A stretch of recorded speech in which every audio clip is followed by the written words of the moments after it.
Desde la Universidad de La Punta llega la 6ª temporada de Literarte. Una hora para hablar de literatura, música, cine y pintura. Un encuentro para que las reflexiones pasen de mano en mano. Con ustedes, 13. Sin arrepentimientos ni planes para enmendarse. el inobjetable Alberto Tricarico El inefable Gastón Machado. y la que vino después, Priscila Cano. Muy buenos días, muy buenas tardes, muy buenas noches. Donde quieras que estés, te damos la bienvenida a este espacio que dimos de llamar Literarte. Quien te habla, Gastón Machado, y en este preciso instante se corporiza a mi lado el profesor Alberto Tricarico. ¿Cómo te va, Gastón? ¿Cómo andan? ¿Cómo están todos? Bien, contentos porque hoy ha llegado el gran día. Mientras decimos eso, presento a la compañera Priscila Cano. Hola Gastón, Alberto, Hernán, muy buen día, buenas tardes, buenas noches a nuestros oyentes. Y como siempre tenemos ahí haciendo magia el Switcher Master, aunque sea con cinta aisladora, pero hoy es el gran día y Hernán no nos puede fallar. Hernán, el Pola Tarasconi, haciendo su magia del otro lado de la pecera. ¿Cómo están?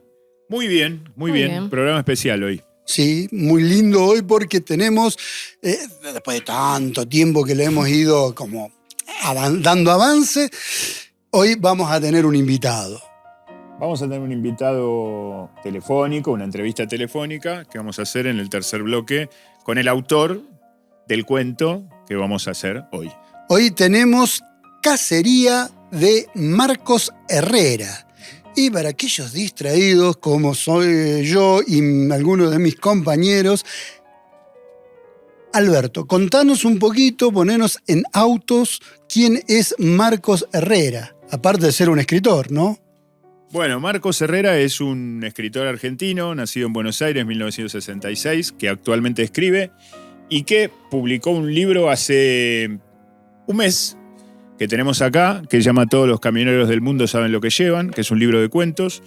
Es un poeta, cuentista, novelista, que produce y publica lo que puede. Probablemente escriba más de lo que puede publicar, pero tiene varios libros de poesía. Tiene 2 novelas, por lo menos de mi conocimiento, Polígono Buenos Aires y Ropa de Fuego, y 3 libros de cuentos, La Escuela de Satán, Cacerías, que es donde está el último cuento de este tomito, el cuento que vamos a hacer hoy, y el último, Todos los camioneros del mundo saben lo que llevan. Es un escritor, podríamos decir, oscuro, border, marginal, de la escuela de Roberto Art, de Burroughs, yendo a la literatura norteamericana, Onetti, podríamos referenciarlo con cierta literatura de Quiroga. Él se siente muy identificado con Macedonio, también después le vamos a preguntar, con Macedonio Fernández, pero tiene que ver con ese lado B o con esas situaciones marginales en donde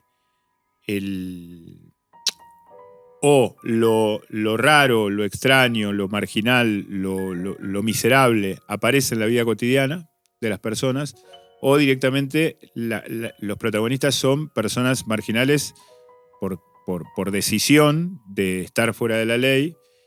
Lo interesante es que en todos los casos nosotros estamos con esos personajes marginales, es decir, no son juzgados desde afuera, sino que se nos propone, casi que se nos exige en el buen sentido literariamente, que nosotros juguemos el cuento desde ese punto de vista, desde el punto de vista de esos personajes, como el caso del Chino y su banda en el cuento que nos ocupa hoy de Cacerías, como en los cuentos del último libro Todos los caminos del mundo, como en los cuentos de la Escuela de Satán, como, bueno, en general, cuando se ocupa de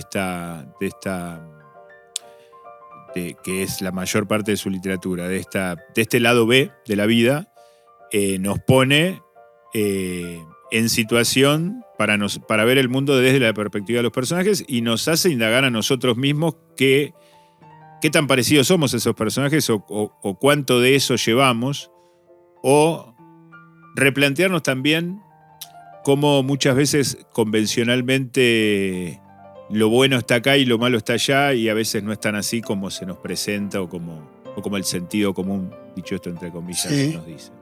Eso.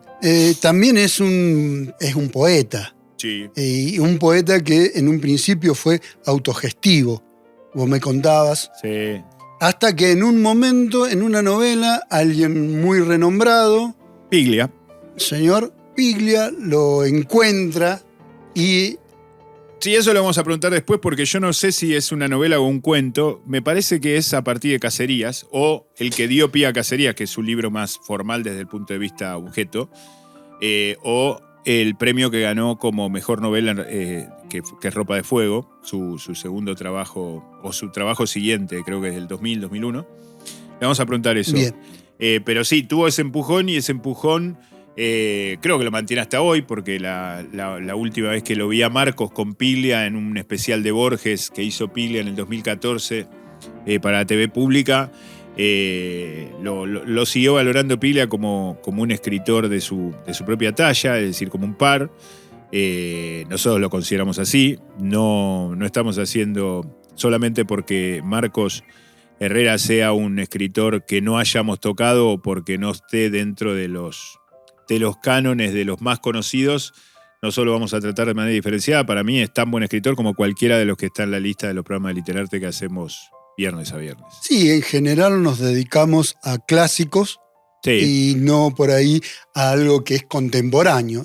También. Estamos saliendo de nuestra zona de confort, digamos, para ir a algo más contemporáneo, más allá de que sus referencias tengan que ver con lo que hablamos semana a semana. Sí, es cierto que no tenemos prácticamente posibilidad de llamar a ninguno de los otros escritores que hacemos, porque son escritores que ya no escriben, que ya han muerto, inclusive algunos hace mucho tiempo.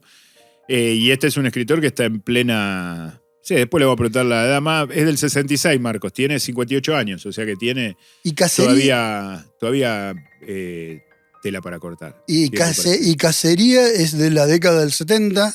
Cacería es de los 90. ¿De los 90? De los 90, sí. Ah, Si no, Marco nació en el 66, así que en el Claro. 70 iba a la escuela. Claro. No, bueno, Capaz que era un prodigio. Porque claro, ¿por qué no? No, sus primeros libros son los libros de poesía que son los 80, y Cacería, que todos los cuentos tienen, si se fijan al final, tienen la fecha. Sí. El libro, que son todos 90, 91, 92, 93, el libro fue editado como tal, con todos los cuentos seleccionados en el 97. Está bien. Ese es como su primer libro importante, digamos. Y después vino la novela Ropa de Fuego. Digo, que de todas formas, más allá de que es un escritor contemporáneo, no vamos a tomar, para presentarlo, no vamos a tomar su último trabajo, sino que vamos a tomar uno de los primeros, que es de la década del 80, que es el cuento Cacería, que da nombre a este que sacó en la década del 80. Cacería tiene 5 personajes outsider, 5 marginales, 5 exconvictos o que vienen... Prófugos. Es el nombre. Que es el chino, Billy o Guillermito, es el mismo. Cuando nos referimos a Billy, también nos podemos referir como Guillermito, JJ, Petaca y Raimundo. Y con estos 5 personajes nos genera un universo que Priscila ahora nos va a detallar. Bueno, el relato empieza cuando estos personajes ya están prófugos, están huyendo por el campo, evitando las rutas. Tuvieron que soportar sol, dormir en el barro, hambre. Entonces, cuando se hace de noche y ven unas luces, lo primero que piensan es en que ahí hay comida. Cuando llegan a ese lugar donde hay luces, ven que se trata de una casa grande, muy lujosa. Se asoman por la ventana y ahí adentro ven un hombre y una mujer que resultan ser los caseros de ese lugar, que cuando estaban usando el comedor, ¿no? de esa casa, no sé si podría llegar a ser una mansión,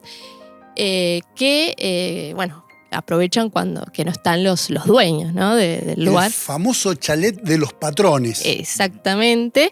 Los dueños, ¿no? Estas personas adineradas estaban paseando por Europa en ese momento.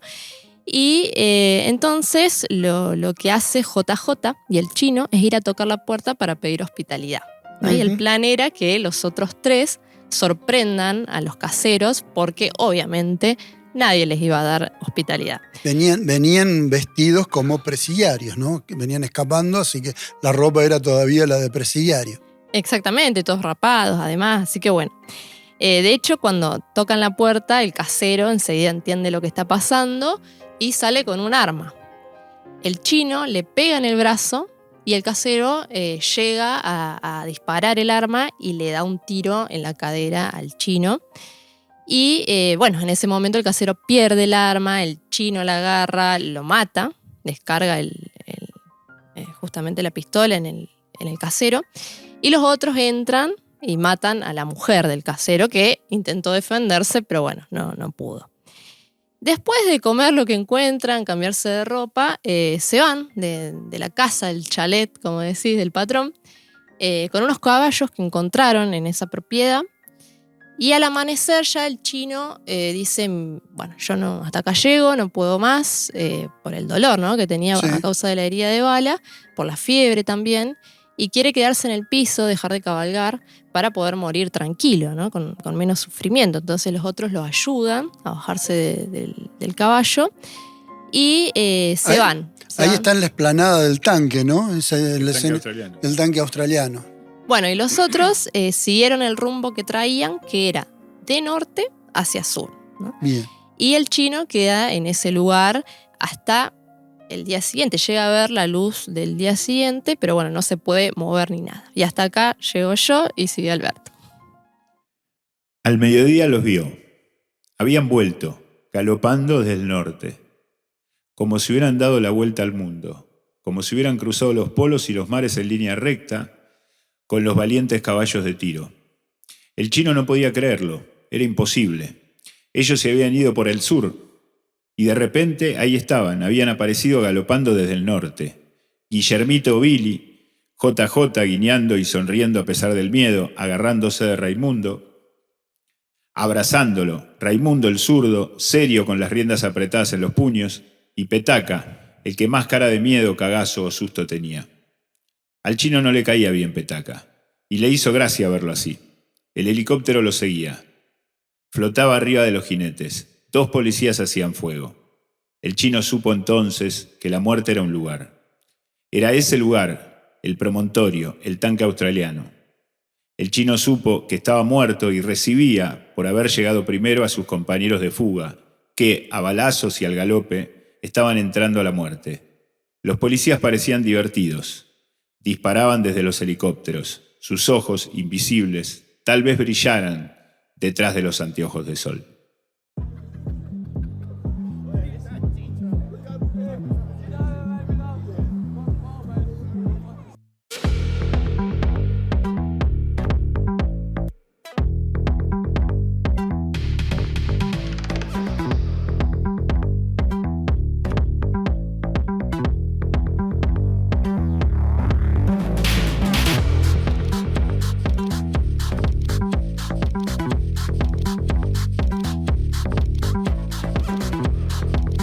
Literatura argentina y universal en Literarte. Y damos comienzo al segundo bloque de este 12º programa del ciclo 2024 de Literarte. Y aparte de Literarte, el programa Lectores, que pertenece a la Subsecretaría de Extensión de la Universidad de La Punta, tiene otros proyectos para promocionar la lectura. De hecho, lo pueden encontrar también en el canal de YouTube Lectores ULP, por ejemplo, episodios anteriores de Literarte, encuentros literarios, el podcast, los temas de la literatura, entre otros contenidos audiovisuales. Y si entran en la página lectores.ulp.edu.ar para encontrar la revista Leer Más, donde hay artículos de literatura, cine, reseñas de libros, cuentos, entre otros temas. Entonces, www.lectores.ulp.edu.ar, ahí van a encontrar todos los proyectos que lleva adelante Lectores. Hoy nos estamos dedicando a Marcos Herrera, un escritor argentino contemporáneo, y particularmente a su libro ya de la década del 80, Cacería, y al cuento que da nombre a esa colección de cuentos.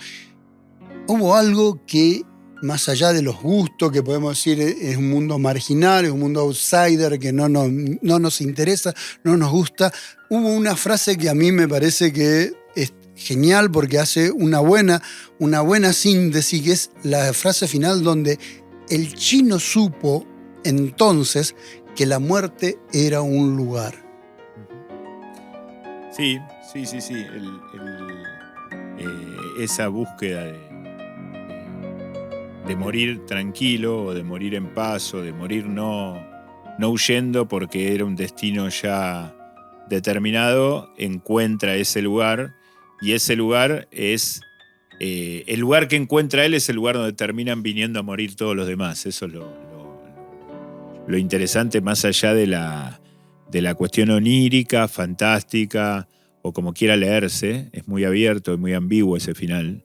Todo ese párrafo que leí en el primer bloque puede leerse como un sueño, como un delirio, como una realidad, como lo que el chino quiere creer, que él se murió primero, entonces él fijó ese lugar y todos tienen que venir a morir ahí. O sea, sigue siendo jefe hasta en la muerte, digamos, sigue siendo el líder hasta en la muerte. Pero de todas maneras me parece fantástico todo ese último párrafo, y esa es la oración así destacada. Sí, y también está subrayando una idea de circularidad, ¿no? Claro. Porque todos vuelven por el punto contrario al que venían, que es... Uno de los elementos centrales para mí de la construcción simbólica, metafórica del cuento es lo circular, ¿no? La luna, el sol, el tanque australiano. Todos saben lo que es un tanque australiano, supongo. El ojo de JJ que guiña, la boca negra de la mina en el sueño recuerdo, delirio del chino. Con lo cual, todo esto circular nos da la idea de que tal vez es posible que esa vuelta al mundo se haya dado realmente, porque forma parte de lo circular, o por lo menos como imagen nos sirve, como que está contenida por todas las demás circularidades que están puestas como dispositivos a lo largo de la narración. No es que tenemos que entender el cuento como que los jinetes dieron la vuelta al mundo literalmente, claro, pasaron por los polos, pero sí como que es de alguna manera algo que se nos fue preparando, esa vuelta circular, mediante todos estos dispositivos que, si prestamos atención, yo me arriesgaría a decir hasta el número 5, ¿no? Porque rompe con el 4, que es la imagen del cuadrado. Pero por ahí este es un poco más subjetivo de mi parte. Pero todos los elementos que nombré, el sol, el tanque australiano, la luna, el molino, da la idea de, bueno, los rodeos, cómo rodean a la señora que está con el atizador.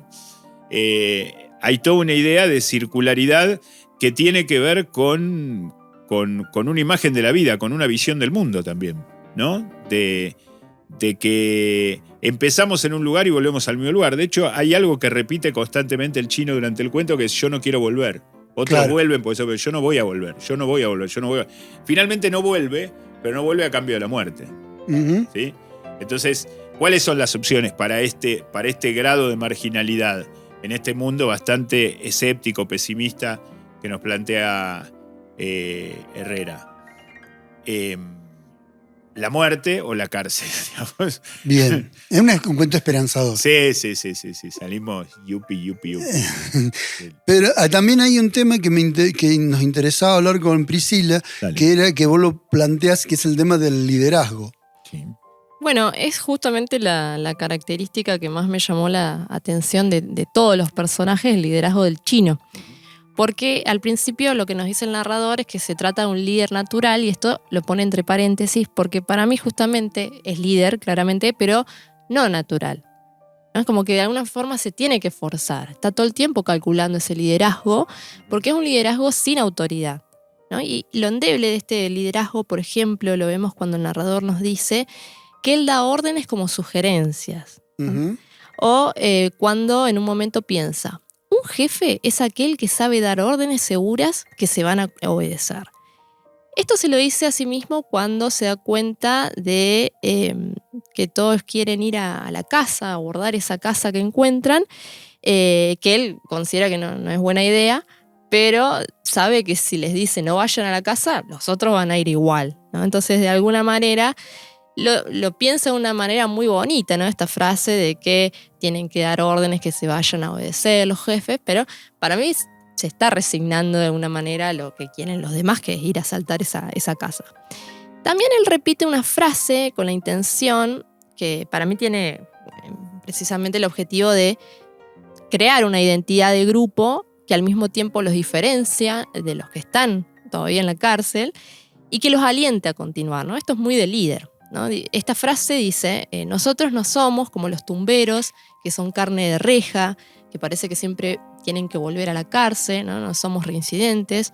Nosotros no tenemos que volver, dice. Esto me parece como una actitud muy de líder. Cuando está repitiendo esta frase por segunda vez, Petacca le cambia el tema abruptamente, porque justamente lo que vemos en Petacca es la posición Tiene disputa ese lugar. Claro, disputa ese lugar, hasta el final se lo disputa. Y se lo queda. Casi. Pero al final vemos como una revancha, porque Claro. es el que más caso tenía, dice. Claro. Sí, tal cual. También Petacca le dice señor Prudencia, ¿no? Como muy burlón. Cuando el chino dice, vayan dos a tocar la puerta, ¿no? Petacca le responde, anda vos, ¿no? Una falta de subordinación total. Y bueno, y esto que al final Petacca es el que ocupa ese lugar o intenta hacerlo, es el primero que rompe el silencio del duelo después de que dejaron al chino, porque los demás estaban callados, y es el primero en romper ese silencio y el que al final dice, bueno, cambiemos del diseño que había trazado el chino de ir por el campo evitando la ruta, y lo que hacen es justamente empezar a moverse hacia la ruta, ¿no? Por esto me parece tan interesante el personaje del chino, por ese liderazgo, ¿no? Porque además de preocuparse por estar prófugo, por huir, porque no lo agarren, tiene que preocuparse por ese liderazgo sin autoridad que tiene frente a sus compañeros. Y un hecho para graficar esto es que él es herido porque no lo obedecen. Claro. Y lo mandan, Petacca lo manda a él a golpear y termina siendo herido. Claro. Y otro tema que me encantó del cuento, que Marcos Herrera solamente nos menciona sobre los dueños de ese lugar, de esa estancia o de ese campo, que están en Europa de vacaciones y que solamente ante la noticia que se enteran de que sus empleados habían muerto, solamente llaman por teléfono y nada más. Todo el resto... Tienen gente que se encargue en Argentina, en Buenos Aires, de resolverle, y ellos no van a suspender sus vacaciones. Te lo deja a vos, no sé si había gente que se lo resolviera. Está el hermano, creo que era contador. Claro, el cuñado, creo. El el hermano de ella, que era contador. Hermano del otro. Sí. Pero bueno, de todas maneras, nos deja pensando también, y esto es muy interesante en general en la literatura y en Marcos Herrera en particular, desde dónde nosotros leemos el cuento. Porque él nos propone leerlo desde el punto de vista de los prófugos. Y dentro de los prófugos, desde el punto de vista del chino. Ahora, nosotros, antes de leer el cuento, ¿dónde estamos parados? ¿O dónde estamos sentados? ¿O dónde estamos leyendo el cuento? ¿Estamos por irnos a Europa? ¿Somos caseros? Porque lo que se plantea son tres clases, digamos. El dueño, que está paseando por Europa. Bien. ¿Sí? La oligarquía, vamos a decir. Los trabajadores, que están cuidando el coso con cierto abuso, porque se están disfrazando de dueños y en realidad tienen esta cosa aspiracional de la clase media, porque están no están en su casa, sino que están disfrazados de dueños. Y esa clase baja, marginal o dejada de lado que necesita rebelarse contra eso establecido. Me parece que eso está muy bien marcado. Entonces, de alguna manera, tácitamente, el cuento nos interroga. ¿Vos dónde estás? Digamos, ¿dónde estás realmente? No dónde estás mentalmente. Sí, ¿En qué lugar estás? Decís, ¿cuánto ganás por mes? Para decirlo de alguna manera. Que ¿Cuál? sos propietario o no sos propietario. ¿Te estás por ir a Europa o estás por escaparte de la cárcel? Digamos, ¿Cuánto es tu regalía? Que Claro. no es lo mismo que posición social. Claro. ¿Sí? Ujú. Bien. ¿Habías visto algo que te llamaba la atención, que era sobre la insignificancia? Sí, tiene que ver con esto que dice Alberto, porque si bien está narrado, ¿no?, desde la perspectiva del chino hasta el final, también se abre el plano, por decirlo de alguna manera, y el narrador nos muestra como ciertas miradas que se pueden ver de lejos, ¿no? Como si de repente nos paráramos ahí en el campo y los viéramos a los 5, Ujú. por fuera incluso de la mirada del chino. Sí, en un momento tiene una tercera persona selectiva. Muy Ujú. cinematográfico en Sí. ese sentido. Sí, a mí me gustó por eso. Exactamente. Y yo creo que cuando abre ese plano, por decirlo de alguna manera, nos presenta a los prófugos como seres insignificantes, ¿no?, diminutos. Por ejemplo, esto lo vemos cuando dice que ellos sienten la presencia de la penitenciaría como una garra toda poderosa, ¿no?, como algo que fácilmente les pone el dedo encima y los agarra. Después dice que el cielo da la impresión de que se los va a tragar, ¿no?, esa llanura inmensa, ese campo abierto. E incluso lo llega a comparar con animales diminutos, insectos. Por ejemplo, dice que parecen renacuajos cuando duermen en el barro. Ujú. Dice que el sol los quemaba como insectos bajo la lupa. E incluso nos llega a comparar a los prófugos cuando están corriendo con pulgas. Y como sabemos, las pulgas son parásitos, ¿no? Y a mí este cuento me hace acordar muchísimo a la película que tiene ese nombre, justamente Parásitos. Bueno, ahí me muestra Alberto que A ver. justamente hay un Bien. libro de Marcos que se llama Pulgas. Así que bueno, Mira, la presencia de las pulgas, de los parásitos, se ve que es recurrente. Sí. Y esta película del 2019, bueno, para hacer la comparación se las voy a tener que spoilear, lamentablemente. Es una película conocida, ganó el Sí, Oscar, se vino sí. hablando hace mucho. casualmente abrió el mercado a occidente del cine de Corea del Sur. Exactamente. Así que bueno, de por sentado que todos la vimos. Y en Parásitos lo que me hace acordar, ¿no?, con este cuento es la situación que se da cuando se encuentran con los caseros en la casa de los Ajá. dueños, ¿no? Sí. Y porque en Parásitos, digamos, en un momento también están, bueno, a lo largo de toda la película están muy marcadas las diferencias entre ricos y pobres, ¿no? En la película, todos los miembros de una familia de clase baja, ¿no?, muy empobrecida, logran emplearse en la casa de una familia rica a Sí. través de mentiras, de engaños, ¿no? Logran hacerlo. Y así, Acomodamos el currículum de acuerdo a la necesidad. sí, sí, Había sí. algunas capacidades. Y entre ellos fingen que no se conocen, digamos. Claro.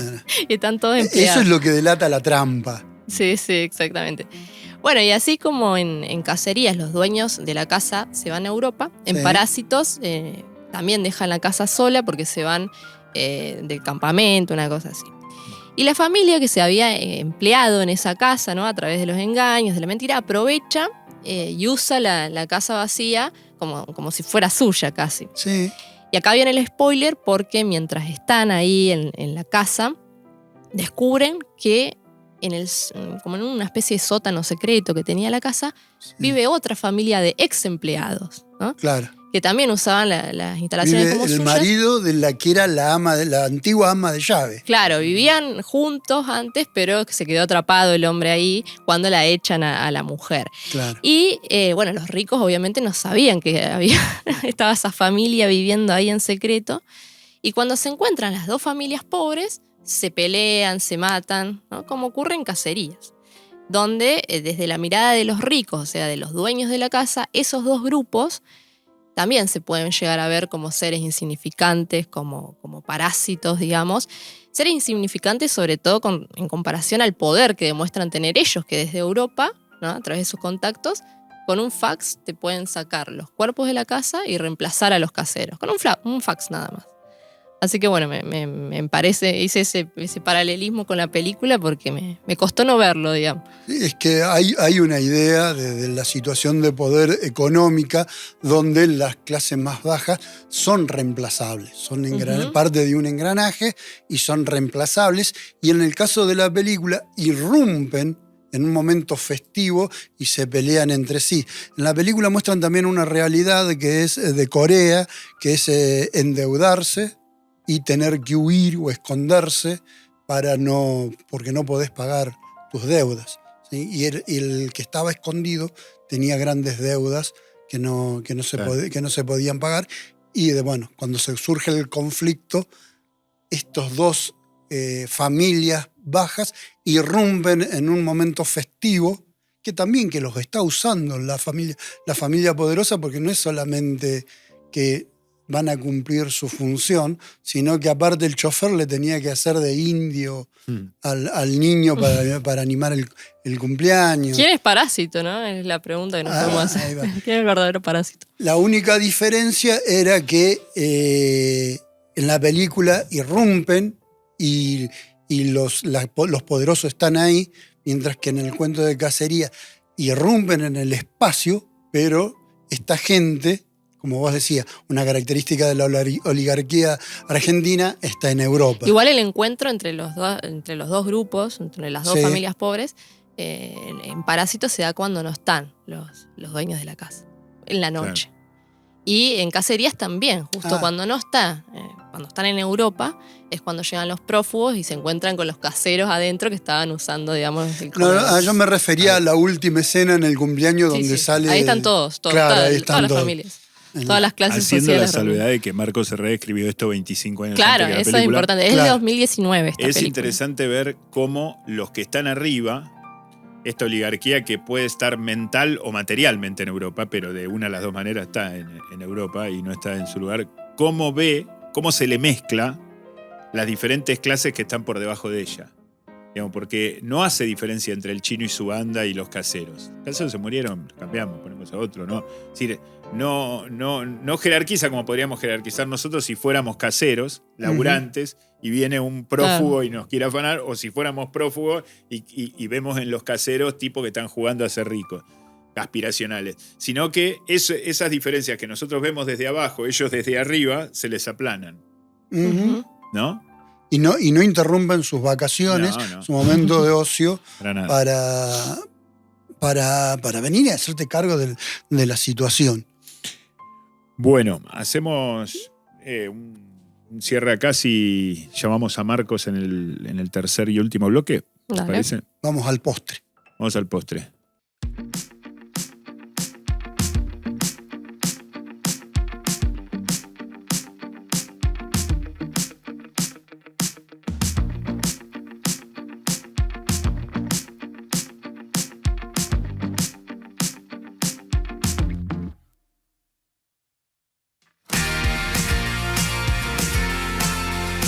La reflexión, el arte, el cine y la música alrededor de la literatura. Literarte.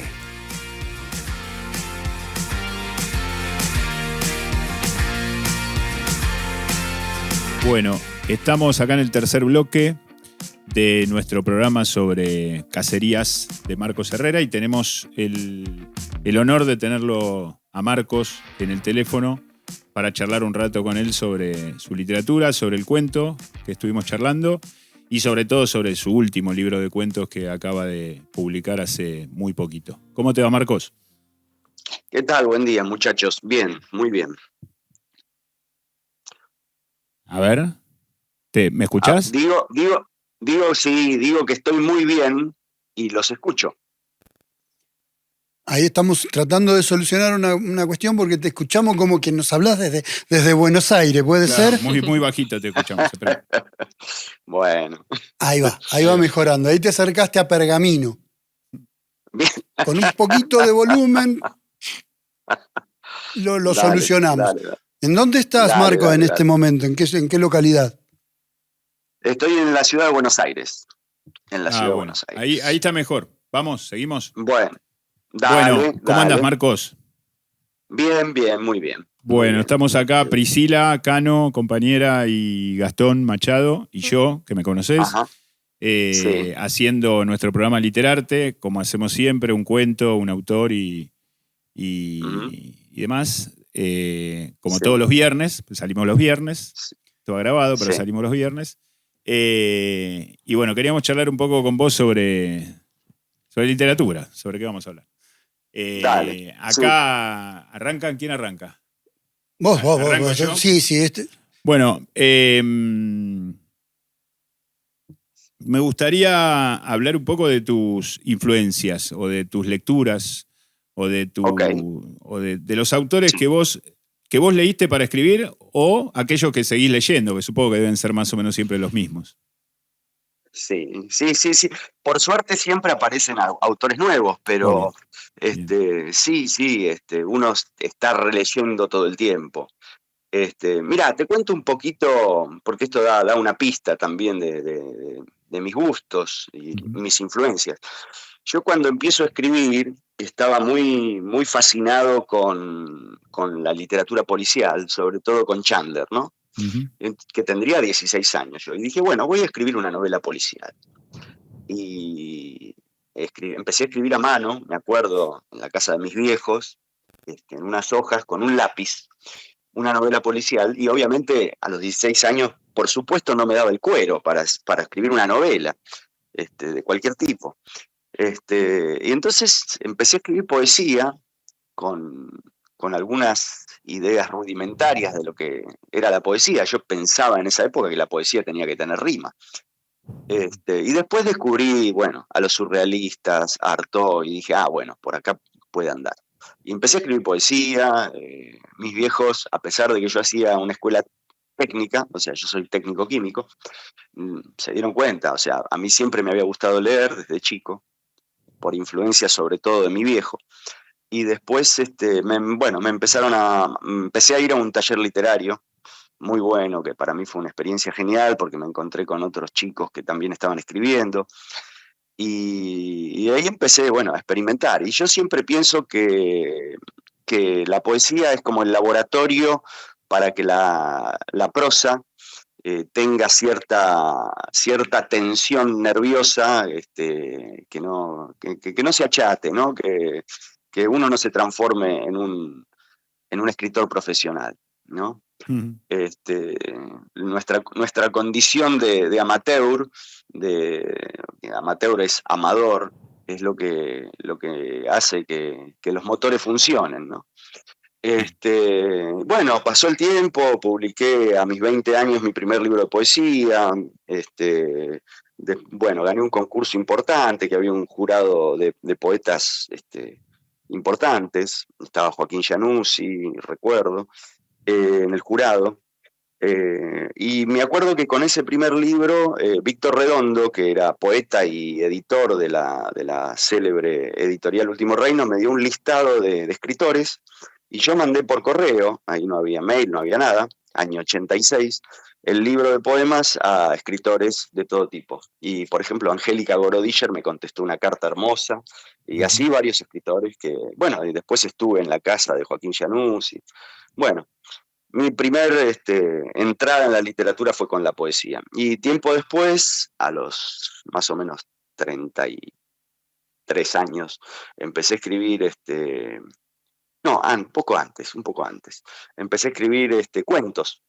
Y siempre fueron cuentos que tenían que ver con el mundo del AMPA, el mundo del delito, policiales. O sea, ese formato siempre me gustó, desde Raymond Chandler, Jim Thompson, más acá James Ellroy, y después la gran literatura norteamericana, ¿no? Faulkner, Hemingway, y viniendo para el Río de la Plata, Onetti, Roberto Arlt, Quiroga, Borges, por supuesto. Entonces, en mi coctelera mental están todos esos autores, y también la influencia del rock, ¿no? Eso también tiene un peso en mi estética, podríamos decirlo. Entonces, eso es lo que... Con eso dialogo todo el tiempo. bien. Muy, muy extensa y muy gráfica, Marcos, la respuesta. Digamos que aquello que empezó con Pulgas hoy termina en todos los camioneros del mundo. De la poesía a la narrativa. Me parece muy bien. Sí, hay mucho de redonditos de ricota Claro, en tu sí, este- sí, sí. Yo me acuerdo cuando salió mi novela Polígono Buenos Aires, Sí. que me hizo un reportaje Martín Pérez para Radar Libros, Ujú. y me dijo, es muy redondito. Y yo le dije, bueno, sí, es una de mis referencias, la Claro. poesía del Indio Solari, ¿no? Seguro. Que además el Indio Solari también tiene en sus letras mucho que ver con el policial, por decirlo de alguna manera, con el mundo del AMPA, ¿no? Sí, con lo marginal, con lo dejado afuera. Con lo marginal, hace poquito, yo te mandé, Beto, un reportaje que me hicieron, que es medio ficcionalizado, bastante gracioso, Ujú. que el título es una declaración mía. A mí siempre me gustó mirar los zócalos del sistema, ¿no? Sí, Este, sí, bueno, sí. nada, eso. El riesgo, este, la vida que no tiene que ver con lo institucional, etcétera, ¿no? Bien. Acá Priscila te va a preguntar algo. Dale, Pri. Sí, a mí me Dale. llamó la atención justamente la elección de esos personajes que se encuentran en la marginalidad por Ujú. fuera de la ley. ¿Vos considerás que con esos personajes podés expresar ese otro lado, ese fuera de lo instituido, por decirlo de alguna manera?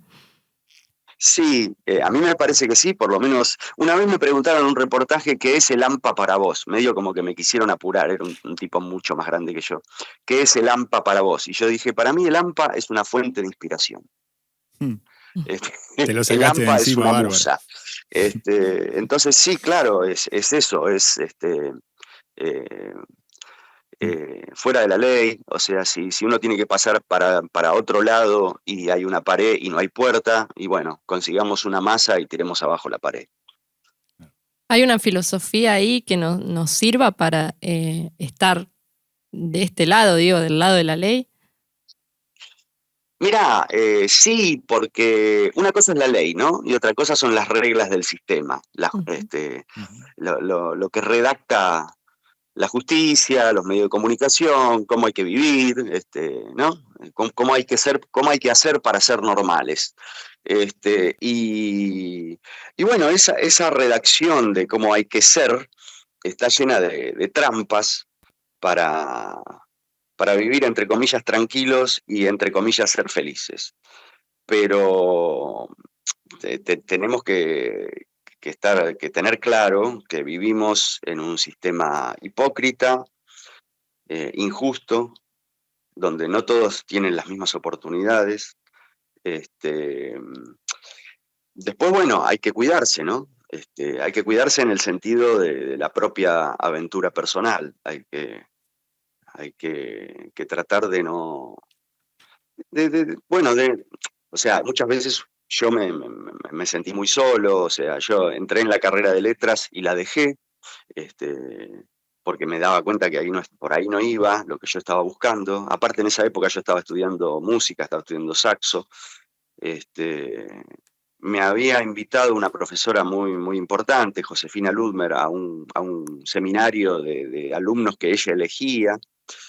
Y bueno, fui a ese seminario, un par de clases, y le dije, mira, Josefina, la verdad que no, esto no es para mí, no entiendo nada, porque se hablaba con esa jerga postestructuralista, de Deleuze y todas esas cosas, y dije, no, por acá no es. Y es como que abandoné las autopistas para andar por los caminos laterales, los caminos de tierra, los caminos de ripio, y ahí uno consigue las alianzas que necesita. Y cuando lo conozco a Ricardo Piglia, él me pregunta si yo estudiaba letras y le dije, no, no, no, no, pasé por ahí, pero me fui muy rápido. Y él me dijo, bueno, ganaste tiempo. Y yo le dije, ¿por qué gané tiempo? Porque la gente que estudia letras se queda enganchada con una retórica, con un discurso y le cuesta más tiempo encontrar su propia voz. Y bueno, después comprobé que sí, que era así. Bien. Así que, bueno, más o menos, espero que haya respondido más o menos tu pregunta, Priscila. Sí, muchísimas gracias. Sí, muy, muy, muy claro. Sí, yo vi, porque también esto de, voy a opinar así de afuera, ¿no? Dale. Esto de los caminos de ripio por encima de las autopistas es un riesgo, digamos. Uh-huh. Vos tenés una voz, Claro. tenés un estilo, tenés Uh-huh. un pulso, una mano, pero digamos Sí, que sí. cualquiera que se quiere ir por el ripio desbarranca, literalmente, digamos. No Sí, sí, es que sí. no es que estoy aconsejando la autopista, sino que No, no. no, no, obvio. Por otro lado, también vale hacer trampa. Si uno llega a una entrada de una autopista y con eso se ahorra tiempo, y bueno, agarrémosla y después buscamos los paisajes que nos gustan. Claro. Pero Publicamos por 2 o 3 supuesto. novelas y después, más tranquilos, nos ponemos a hacer, nos ponemos a hacer Claro, cine de claro, autor o claro. literatura de autor. Bueno, Claro. está muy No, bien. aparte de hecho, o sea, yo con mi novela, con mi primera novela, con Ropa de Fuego, gané el premio del Fondo Nacional de las Artes, gané el Ujú. segundo premio, me la publican en España, me invitan a un congreso de narradores hispanoamericanos, no, me encantó, viajé en avión y me alojaron en un lugar hermoso. Entonces, bueno, eso. No, tomemos las cosas no tan literalmente, digamos. No, está claro. No seamos dogmáticos, Sí. pero bueno, otro autor que me influyó mucho, su mirada, su recorte, podríamos decir, caprichoso de su escritura, es Bukowski. Y también Thomas Pynchon, ¿no? Yo me acuerdo cuando leí el cuento de Thomas Pynchon, Tierras Bajas, que ese cuento, así como también muchos de Bukowski, tienen un recorte argumental que no tiene nada que ver con el cuento clásico de Edgar Allan Poe o Quiroga, para hablar de uno local. Sí. Este, y ese recorte yo dije, bueno, si se puede, fue como que me dio permiso. Dije, si se puede narrar así, vamos a narrar. Claro. Sí, en general lo que. Bueno, yo escribo ensayo, ¿no? No escribo ficción, Sí, pero sí, en general uno se permite escribir, digamos, leer es ir consiguiendo esos permisos, digamos. Es como sí, te sí, libera sí. de. Está muy bueno lo que decís. Muy bueno porque no porque lo tenía pensado, sino porque vos me lo hiciste Ujú. pensar en este momento. Claro, Bueno, no, aparte, mira, está bueno lo que decís, Alberto, porque los ensayos, a mí me gusta cuando, también otra de las cosas que me gustan es cuando se mezclan los géneros, o ujú, sea, cuando se pasa de la ficción a la ensayo o a la teoría, incluso cuando se escribe poesía, contaminando la poesía con recursos de la novela o el cuento o del ensayo. Esos híbridos que empieza a hacer Borges cuando escribe ensayos, que son obviamente ensayos, pero también hay algo de ficción, sí. son muy potentes, ¿viste? Yo creo que en ese sentido Borges es mejor poeta cuando escribe prosa que cuando escribe poesía. Ujú. De hecho, Borges cuando reedita sus libros de poesía, todo el tiempo está haciendo nuevas versiones de sus poemas, ¿no? Y cuando reedita sus libros de prosa, ya sean cuentos o ensayos, los reedita iguales. Es como que hay una duda en Borges cuando escribe poesía y ninguna duda cuando escribe ensayo o ficción, ¿no? O ficción narrativa. Sí, sí, sí. Sí, no, los cuentos de ficciones de la Aleph, de artificios, los cuentos de los 40 y de los 50 de Borges son perfectos. Sí, No, claro, no, no, claro. no, son, bueno, si el halago, el Mm, adjetivo es que son mm, poéticos, sí, son poéticos, digamos. Si no, son brillantes o lo que sea. claro. Priscila. Esto que sí me parece sumamente interesante porque además, antes de escucharte, ¿no? Y de ver leer entrevistas tuyas, cuando estaba Ujú. leyendo tus cuentos pensaba, esto podría ser una novela, digamos, de alguna manera. Por ejemplo, ¿no? En uno de los cuentos de Cacerías, Paredes Delgadas, veo Ujú. muchos personajes, cosa que... Vos sabés que ese cuento me está dando vueltas en la cabeza hace unos cuantos días. Ah, sí. Porque sí, porque pensé algo parecido a lo que estás diciendo, que es un cuento muy rico, que se puede expandir y que sí, que tiene, hay veces que pasa eso, ¿no? Que tienen aliento de algo más, de novela en este caso. Y justamente pensaba en Paredes Delgadas, que además es un cuento que yo, hicimos una revista hace muchos años, que se llamaba La Giralda, porque nos encontrábamos en un bar de Corriente que se llama La Giralda, y lo hacíamos con Martín Coban, con Jorge Concilio, o sea, todos escritores que ahora son consagrados. Y bueno, teníamos que decidir quién era el director de la revista. Entonces todos votaron que yo fuera el director de la revista, porque aparte yo los había convocado. Y yo dije, bueno, está bien, soy el director, pero si me dejan publicar un cuento. Y publiqué Paredes Delgadas. Este, así que sí, ahí leíste muy bien, Priscila. Me pareció que era eso de romper la aduana literaria, ¿no? De los clasificadores que hablabas en una entrevista. Claro. Ujú. Sí, sí, sí, sí, sí, sí, sí, sí, tal cual, tal cual. Bueno, hablamos un poco del último libro para que esta entrevista también traiga ventas. No sé cuántas, pero... En épocas tan difíciles, ¿no? Sí. Pero bueno, ¿cómo va? ¿Cómo va el libro? ¿Bien? ¿Se vende? ¿Gusta? ¿Te llegan? Va muy bien, va muy bien. Para las épocas que corren se está vendiendo. Uh-huh. Ahora va a salir una nota en la Ñ de Clarín, Ajá. Que la hace un gran poeta y ensayista y novelista que se llama Osvaldo Aguirre, un rosarino, un santafesino. También tengo ahí, bueno, tengo que llevar ahora el libro a Página 12, o sea que va a venir en estos días van a ir saliendo reseñas importantes, así que no, estoy muy contento, pero además, como es un libro que saco en una editorial muy chiquitita, uh-huh.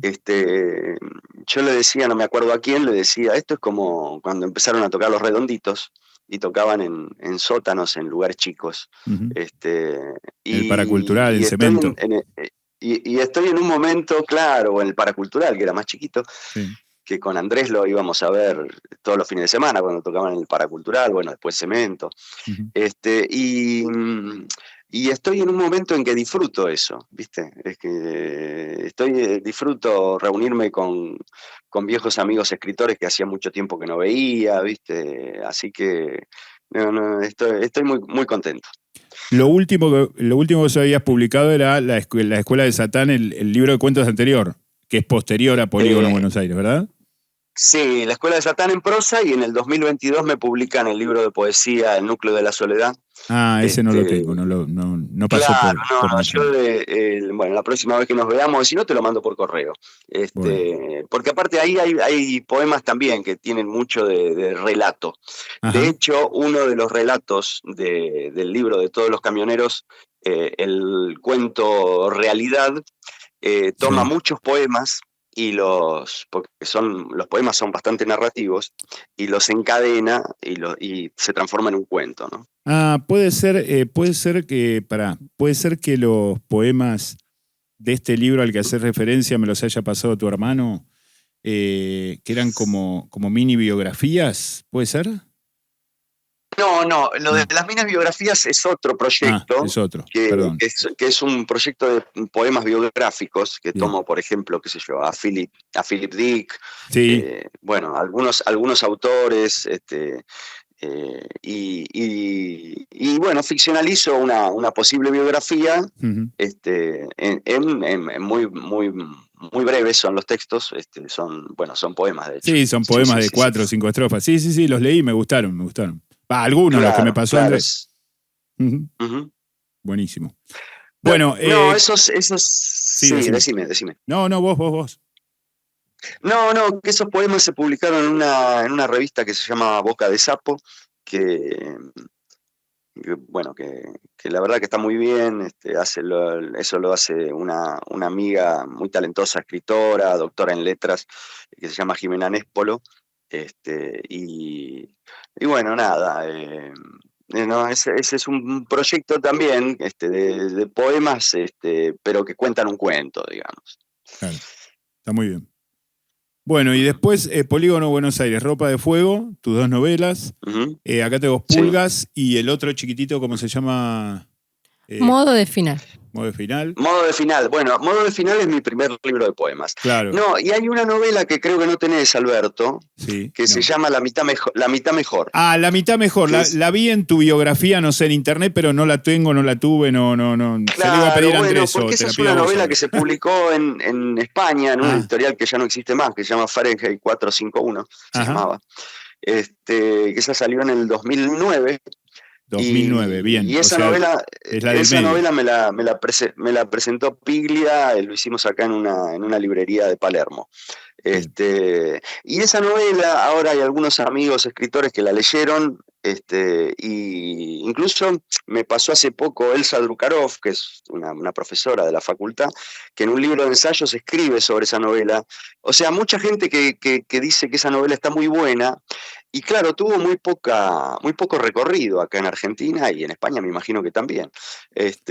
Así que Bueno, en estos días justamente se me estaba ocurriendo la idea de volver a editarla, a bueno, publicarla. voy a ver si la encuentro para leerla y si no, cuando vuelva a editarse, Ajá. porque sería Sí, medio... está, por supuesto, está en el kiosco de nuestro enemigo Galperín. Ah, ahí está. Está bien. Bueno, ahí está todo. Ahí está todo. Ahí está todo, digamos. Como, digamos, es el infierno mismo. Bueno, quería darte una impresión de tu último libro que muy, muy somera, muy rápida. Me gustaron mucho los cuentos cortitos, los cuentos de Ajá. personajes Ujú. casi comunes. Todos los personajes son Sí, de alguna manera comunes. Me gustó mucho el sí. cuento, el número 14, porque ¿Cuál es? A ver, recordame. el del chico que en Yukon con el padre en la mina y ese. Sí, sí, sí, sí, Ese sí, sí, sí, sí, el de las piedras y lobos. Sí, sí, sí, sí. sí, de la última parte, del último apartado, pues son, Sí, sí, sí. sí. Sí, sí, sí, sí, sí, sí, que bueno, justamente ahí también alguna gente me decía, eso es como una novela, el Claro, bonsái de una novela, ¿no? Sí, sí, sí, sí. claro, inclusive hay como una mezcla de estilos, ¿no? Porque hay como, no solamente por duración o por estructura, sino hay como Ujú. cosas más independientes que otras, y hay Sí, cosas más poéticas, no sé si más poéticas, porque ujú. el adjetivo Sí, poético lo usamos para algo sí, bueno, digamos, ¿no? Pero algo como más narrativo o menos narrativo, no sé cómo decirlo. sí, Pero, sí, sí, sí, lo comprendo, sí. pero la verdad es que me gustó mucho. Bueno, no sé si Mira, quieren, chicos, preguntar algo más. ese es un cuento que yo escribí hace unos 10 años, Ajá. y bueno, cuando estaba armando el libro lo encontré, lo volví a leer y dije, che, esto va bárbaro, se lo pasé a algunos amigos y me dicen, no, está buenísimo. Me gustó mucho lo que me hizo un comentario un amigo que me decía, en el final de ese relato podría empezar también un relato nuevo. Claro. Así que bueno, nada, pero bueno, me alegra que te haya gustado, Alberto. Sí, podría ser el principio de una novela. Ujú, Bueno, ujú. no sé si exactamente lo que está escrito en esas 4 o 5 páginas, 6 páginas, pero con algún Claro, retoque podría ser perfectamente el principio de una gran novela. Sí. Sí, está muy bien. claro. Bueno, Bueno, chicos, buenísimo. ¿algo Sí, más? una pregunta es, ¿cuánto influye en su yo poético el Ujú, contexto en el que está viviendo Marcos ujú, Herrera? Esto que vos decías claro. de Philip K. Dick, que siempre está discutiendo una realidad. Entonces, Sí, ¿cuánto influye el contexto que vive Marcos Herrera sobre su yo poético? claro, claro. Está muy bien la pregunta, me gusta mucho. Hace poco con mi hermano, con Andrés, justamente yo publiqué sobre un poeta, Ariel Williams, en Facebook. Se publicó una antología de su poesía. Y yo ponía algo así en mis reflexiones, algo así como si se puede escribir lo que uno lo- se pueden escribir cosas que no sean en algún sentido autobiográficas. Y Andrés me pone en los comentarios, no se puede tocar lo que no se ha vivido, que eso lo dijo Charlie Parker, ¿no? Ajá. Entonces, siempre estamos, sí, viendo obras de arte que nos influyen, pero también nos influye cuando bajamos y vamos a la carnicería y vemos algo en la calle, digamos. Entonces, todo el tiempo nos está influyendo nuestra situación personal, nuestra vida, está inmiscuyéndose en lo que escribimos, en lo que tocamos si somos músicos, o en lo que pintamos si somos artistas visuales. Pero además, esto me hace pensar en otra cosa. Yo estuve 6 años sin escribir, ¿no? Y en pandemia, ¿no? Cuando la gente la pasaba mal, tenía que estar encerrada, bueno, muchos se morían, es como que yo ahí me volví a encontrar con la escritura, y bueno, empecé como vamos a decirlo así, a renacer en ese sentido. Y bueno, entonces sí, las cosas personales nos influyen siempre, no puede ser de otra manera.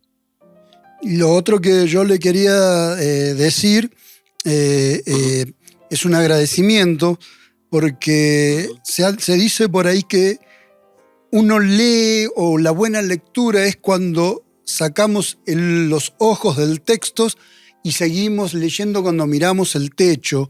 Y en el caso de su literatura y de sus cuentos cortos, me ha impregnado con un montón de imágenes que han sido muy ricas para mí, y le quiero agradecer eso. Digo, en mi experiencia como lector, esto del Qué tipo bueno. que lee en la parada de colectivo o que lee en una sala de espera, yo le quería agradecer por todas esas imágenes y por el compromiso en la visión del mundo, que por ahí en los artistas no siempre está presente. Bueno, muchas gracias. La verdad que me pone muy, muy contento lo que me decís, porque es una opinión que tiene mucho que ver con ese momento íntimo de la lectura y cuando uno cierra el libro, que bueno, a todos nos pasa, ¿no? Los textos que realmente nos conmueven, eso, nos dejan pensando, y nos hacen ver cuando tenemos los ojos cerrados, ¿no? Así que muchísimas gracias por su compromiso con el arte. Muchas gracias a ustedes, muchas gracias. Bueno, Marcos, no te queremos molestar más, te agradecemos. No, ninguna molestia, yo el agradecido soy yo. Bueno, genial. Yo quiero decir una cosa más. Yo heredé parte de la biblioteca de Marcos, con alguno de sus libros todavía con el nombre de él, que en algún momento Marcos va a venir y me va a saquear la casa con todo derecho. No, me voy allá y nos comemos un asado, Alberto. Ah, bueno, perfecto. Bueno, esos libros que a Marcos le hicieron escritor a mí me hicieron un buen lector. No. Pero no, libros del padre, inclusive el padre de Marcos. Claro. Un gran tipo. Gran biblioteca, gran lector. Sí, gran lector, gran tipo, sobre todo. Bueno, Marcos, te agradecemos mucho, suerte con el libro y estamos en contacto. Estamos en contacto.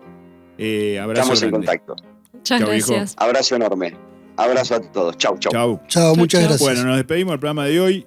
Muy lindo la experiencia. Hoy estuvimos con Marcos Herrera, leímos Cacerías y charlamos un largo rato con él.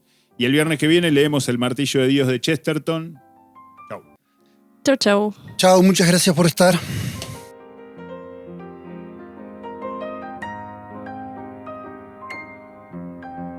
Acompáñanos en esta aventura de historias, libros y arte. Literarte.